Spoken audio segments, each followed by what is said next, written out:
I, Donald John Trump, do solemnly swear I, Donald John Trump, do solemnly swear that I will faithfully execute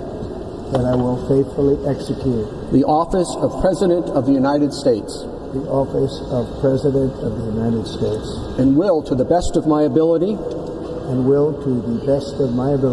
preserve, protect, and defend the Constitution of the United States. the Constitution of the United States. So help me God. So help me God. Congratulations, Mr. President.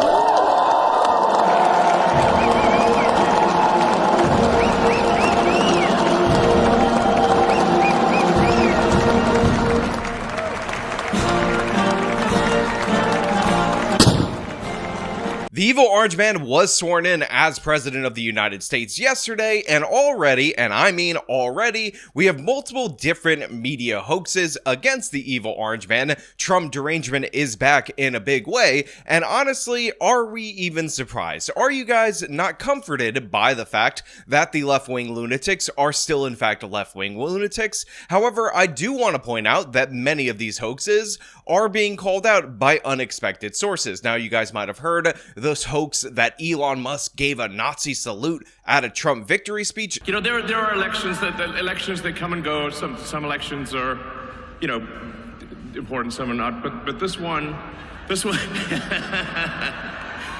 one really mattered. And I just want to say thank you for making it happen. Thank you.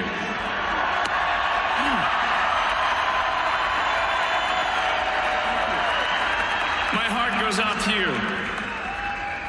It is thanks to you that the future of civilization is assured. This is obviously not true. He was doing the "my heart goes out to you" kind of thing, which, by the way, Bono does. He is awkward. A lot of people freeze-framed it in order to make it look bad. But even the ADL, and let me emphasize that again, the ADL decided to say, hey, look, guys, this was clearly and obviously not a Sieg Heil, not a Nazi salute. That's ridiculous and absurd. And when the ADL is saying that something is not anti-Semitic, you know the winds of change are in fact blowing. But we also have, in addition to that, a bunch of different things like them already finding an illegal migrant mother crying at the border because the laws changed. I mean, she only had 2 years notice to know that the law would change if Trump was elected president and he was sworn in that day. But apparently we are supposed to be oh so sad because of it. Now, we're going to get into this. We're going to break this down. We're going to talk about some of his executive orders. But before we do, I will remind you that DebateCon 5 is happening in Newark, New Jersey on Saturday, February 15th and Sunday, February 16th. My debate is actually on the Sunday, the 16th. Link to get your tickets in the top of the description. Trump is starting his second term with a hard stance on immigration. Tonight, he unveiled those 10 plans, those 10 executive orders, all about border and immigration policy. And we can go through some of them real quick here. The big one, Trump is declaring a national emergency at the border. He's also ending the catch and release program, which allows detainees to go free until their court dates. Third, he's bringing back the Remain in Mexico policy, which would require migrants to get asylum in Mexico until their court dates here. Mexico President Claudia Sheinbaum is pretty clear she's not on board with that one yet, but he's talking about possible tariffs on Mexico. And next, he's ending birthright citizenship, which we understood was guaranteed by the 14th Amendment of the Constitution. He's also designated drug cartels as foreign terrorist organizations. So moments after the evil orange man was, of course, inaugurated, after he was sworn in, which, by the way, he decided to have Melania Trump dress like a Chicago mobster, looking like she's going to pull out a Tommy gun. And yes, I am making commentary on the lady's wardrobe. Relax, people. It's just jokes. We ended up being greeted with this particular video of this supposed mother of three who was in line waiting in order to get paroled into the United States of America through the CBD-1 app, and she discovered that, of course, the CBD-1 app would be among the many of things that would be changing when Trump was president.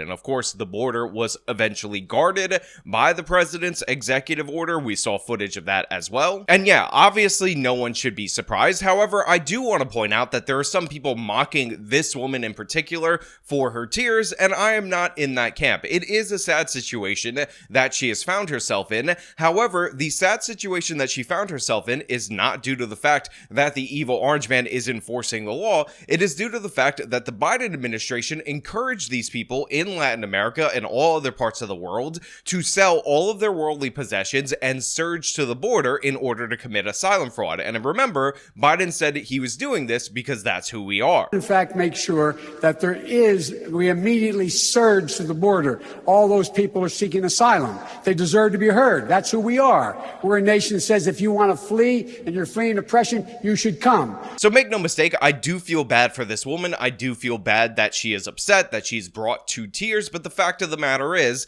she was A, procrastinating because you had 4 years to flood the border under the Biden administration, and B, she was misled by officials in the US government who said that the border was wide open and anybody could surge if they wanted to, and of course, this CBD1 app was aiding and abetting that. And to be 100% clear, you do not in any way, shape, or form have a right to be paroled into the interior of the United States of America. This woman is upset because her appointment to be paroled into the US was canceled because the app was closed. Again, this is not something that you have a right to do. She apparently arrived in and around this area at 4 o'clock in the morning, so she was waiting there until 1 p.m. when she discovered her appointment would be canceled. And while I do feel bad that she is upset, let me make something again 100% clear. You do not have a right to be paroled into the United States. You should not be surprised that Trump has reinstituted Remain in Mexico, and you should not be surprised that he was shutting down this particular portion of this app because you know what? He promised to do so again on the campaign trail. However, many in the left wing are not taking this well, including one of this channel's favorites, Emma Vigeland from The Majority Report, who decided to quote tweet this and say, "F anyone normalizing what is about to happen. Look at the pain on her face." Now again, Emma, let me make this 100% clear to you. You do not have a right to be paroled into the interior of the United States of America. And B, this is also very important, it is very interesting who you choose to feel empathy for, who you performatively choose to feel empathy for, and who you attack, because I seem to remember an American citizen, a physician's assistant, who got off her shift at work, was going to a city bike that she had reserved for herself, only to be forced back into the dock by 4 black teenagers and have the bike taken from her, at which point in time she ended up crying. And Emma Vigeland, in response to this, defamed this woman. She said that this woman was drunk. By the way, again, she was pregnant, visibly pregnant. She was also getting off of her shift in scrubs. She also said that this woman was racist because Emma Vigeland was pushing the hoax that this woman walked up to a group of 4 black teenagers in order to rob them for their city bike, something that a 36-year-old pregnant white woman has never done in the history of the country. And of course, she mocked her for crying. I mean, I ride city bikes, which is clearly what they're using there, and it's not that hard to figure out. If you're doing it on the app, it'll say which bike and which. It'll have a label at the docking station for which bike she's in reference, or they're both referencing. So honestly, it should have been pretty clear to her, but she's in work clothes. So my first thought was, is she drunk? Like, is she, I don't know, but she just seemed really out of it. And she's straight up racist, totally. But there was like, she wasn't really making a ton of sense, which was bizarre. And they were like, this is my bike. Just go to the other bike stand, the little docking station, and get your own. It's not that difficult. But yeah, I mean, the white woman fake crying thing, I could do it too, but and then you just turn it off. So make no mistake about it, Emma does not give a damn about either of these women. This woman who's at the border, who's crying, her tears end up forwarding Emma's agenda. So of course she says, look at the pain on her face. Again, she never did that for Laken Riley's family or anything of the sort. Considered that to be a distraction. But in this other case, this New York case, which by the way, Emma has never apologized for, despite everything she said being 100% false and defamatory, it was more in line with her agenda to demonize demonize that woman, promote anti-white hatred, and spread all of those malicious rumors and false accusations against her, and that's how this person operates. One thing I'll just get a little emotional about is it does, as a woman, feel pretty I feel like the humanity of women and their rights. But yeah, I mean, the white woman fake crying thing, I could do it too, but and then you just turn it off. No one cares. And even in the face of Trump and everything that he represented, that's a tough pill to swallow. So yeah, you could feel bad for this woman as an individual, but the fact of the matter is that does not justify allowing people to flood into our country. And if you let her in, all that is going to do is incentivize more women in Latin America to grab their kids and surge to the border. And eventually you have to cut it off. That's what you need to do. Now, in addition to that, the Trump administration, in one of its first actions, actually signed an executive order in order to declare the border in a state of emergency. And the reason he ended up doing that is because that gives him broader powers in order to shut the border, in order to deny people re-entry or entry into the United States of America if they leave and come back illegally, or if they're trying to enter illegally in the first place. And this is something that he had actually during the pandemic that he's trying to restore based on the overwhelming number of people that surged to the border, just like Joe Biden asked for during his campaign, all throughout his administration. So he has done that in order to use broader enforcement powers against the people that are surging the border. Like I said, he did remain in Mexico, and he also ended up designating the Mexican drug cartels as members of a terrorist organization, which honestly, I understand why people are kind of upset about that, but in reality, there are very limited options in order to designate these groups in order to take the actions that you need to do, because make no mistake about it, the Mexican drug cartels are extraordinarily violent. They definitely create a ton of problems, not just for the United States, but in Mexico, and you could argue that they have risen to the level of such criminality that they are acting as terrorist organizations. Now, that being said, there's an argument that they don't really commit the violence for ideological motivations or political motivations, but considering all these different Mexican politicians get assassinated by them, and it has a political effect, I can understand why you could stretch the definition of terrorist organization in order to meet them. In reality, I think you should have a third classification, like severely criminal organizations that you can target in other countries. But as of right now, based on the options that President Trump has at his fingertips, I get why he chose this designation, even if it isn't an exact perfect fit. In addition to that, he also signed an executive order that many people had been anticipating, honestly, since his first term, which essentially makes the argument that the 14th Amendment's right to birthright citizenship does not apply to illegal aliens. Yeah, and Danny, right now, I mean, birthright citizenship, you read the Constitution, it seems pretty clearly protected by the 14th Amendment. Does signing this executive order do anything against the Constitution, or is this just definitely setting this up for a legal showdown in court?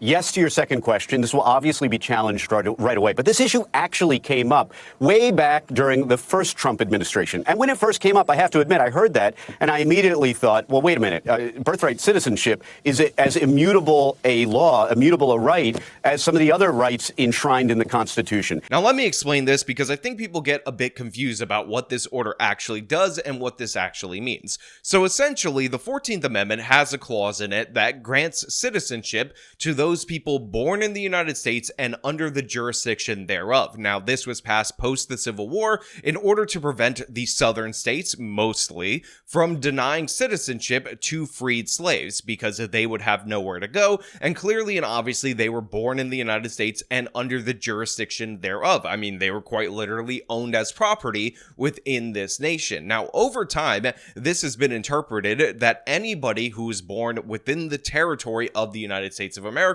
would be a citizen of the United States of America, and of course a natural born citizen. This is where we get the term anchor baby. Two illegals end up coming to the country, one of them gives birth to a child, and then the parents use that child as leverage or as an anchor in order to stay in this country. And then I read about it and I found some really interesting academic articles, and the thinking goes like this. The language says anyone born or naturalized in the United States and subject to the jurisdiction thereof. And there's a lot of debate about what that means. And there are those on the right who say that, well, subject to the jurisdiction thereof means that, say, the child of an ambassador comes here from another country, has a child. That child is not a citizen by means of birthright citizenship. So the thinking goes on that side that it is not a guarantee because that person must be additionally subject to the jurisdiction, and the jurisdiction means someone arguably who's already a citizen. That's the thinking. So now we're going to find what happens when the rubber meets the road. We're going to see this go to court, and I imagine we're going to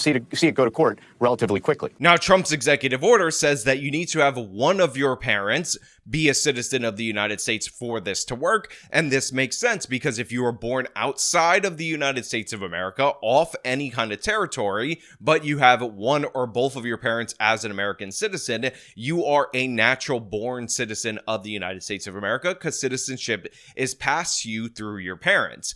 And also, the whole argument for this is that illegal immigrants are quite literally not under the jurisdiction of the United States or under the jurisdiction thereof. Therefore, they should not be conferred the same rights that your children are conferred if one or both of your parents are, of course, American citizens and or you are legal permanent residents in the United States of America. Now, in my opinion, for this to work, it has to be a forward-looking policy, not a backward-looking policy. So you can't strip the citizenship of people who were born to illegal aliens 30 years ago because that is just a practical nightmare. And these people have operated as American citizens for, again, a very long time in the United States of America. Also, that ends up creating an issue where all these different various people have standing, and when this is eventually challenged in the United States Supreme Court, that creates a bunch of different various problems. In addition to that, most countries in the world have some form of citizenship where if the parents are citizens, their children will automatically be citizens no matter where they're born. So these people that are yet to be born yet, or being born quite literally today, they will actually have other options if they came from Mexico and both of their parents are illegal migrants from Mexico to have Mexican citizenship. We're not trying to create stateless people. We're not trying to make a needlessly cruel policy, but we are trying to fix a loophole that is misinterpreted according to the Trump administration legal team and many legal scholars that grants birthright citizenship to any random person that happens to be born in a U.S. territory. And by the way, there's entire industries that help people give birth in the US in order to get citizenship. There were stories that we covered of attacks at Chinese birthing centers, and the whole point of those Chinese birthing centers was, of course, to have Chinese people come to the United States of America, give birth, have their kid get US citizenship, and then head back to China, and all of a sudden, that person is able to be a natural born citizen in the United States of America, even though they have no connection to this country. So I'm very interested to see where this goes in terms of the courts. I actually don't know how the conservative Supreme Court would rule on this particular issue, but the argument that somebody who is here illegally, much like somebody who is here as an ambassador, is not under the jurisdiction thereof of the United States of America, to me is a sound argument. And if you go to the original intent of this clause of the 14th Amendment, it was meant to apply to black people, to freed slaves that could potentially be denied citizenship in the United States of America, and had nothing to do with immigrants of any kind, let alone illegal immigrants. That being said, if you go with a textualist definition, not an original intent definition, I can understand how you could interpret in the text that if you're born in the United States of America, even to two illegal immigrant parents, therefore you can end up getting natural born citizenship. So it's a very interesting idea or concept, and it's interesting to see how the courts rule it. But obviously, if you're intending to have this legal fight, you have to do this early on, because this is going to drag out in the courts for years. Now, obviously, the left-wing media is going to be deliberately obtuse about this. They're going to say, oh my God, nobody's a natural-born citizenship. You two Americans that have a child aren't going to have natural-born status, so how are we possibly going to do this? But in reality, it is all in the executive order. It makes it 100% clear if one of your parents is a legal citizen, you will get birthright citizenship, and this is the obvious interpretation. I understand why people might be confused, but I actually actually remember Rand Paul making these arguments maybe back as far as 2012 or 2010 when he was originally running for Senate. So I'm not a stranger to these points, but there's a lot of people who are going to be deliberately, again, obtuse about this in order to obfuscate the issue. They're also going to show you crying mother and say, oh my God, so sympathetic for crying mother, when again, I will emphasize you do not have a right to immigrate to the United States of America. You do not have a right to be paroled into the United States of America. Now we're on day 2 of the Trump administration as I am filming this, and we may start to see these deportation operations in left-wing cities that were promised, and if so, that will be interesting to see. But as of right now, I'm going to leave this here. Trump pardoned a bunch of people from January 6th. I know about that. We're obviously going to have to get into that a little bit later in another video probably, but I'm going to ask you guys what you think about all of this down in the comments below. If you like the video, show them by leaving a like, subscribe for more content, follow me on my social medias, support me via the support links in the description of this video. This has been me talking about Trump and his immigration orders. Till next time.